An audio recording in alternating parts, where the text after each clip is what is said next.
Welcome to the Salmon Runs YouTube. Enjoy the video. In this video, I will compare copper vs Jandli, which is better. Focus on material, performance, care, and cost to decide which suits your needs. I'll walk through how each metal behaves under heat, how durable each finish is, and which one needs more maintenance. We'll look at typical price ranges, common use cases, and simple tests you can do at home to see how each option holds up. In this video, I will compare copper vs Jandli, which is better. Examine core material traits like conductivity, density, and corrosion tendencies to understand real-world performance. I explain how microstructure and alloying affect strength, why surface finish changes long-term appearance, and what to expect from routine upkeep.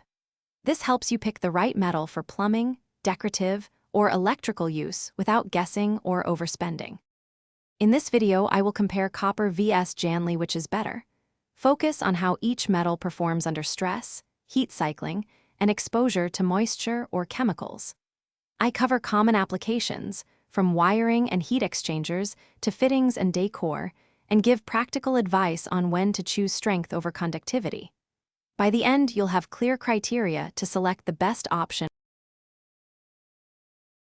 Thanks for watching. Consider subscribing if we helped you.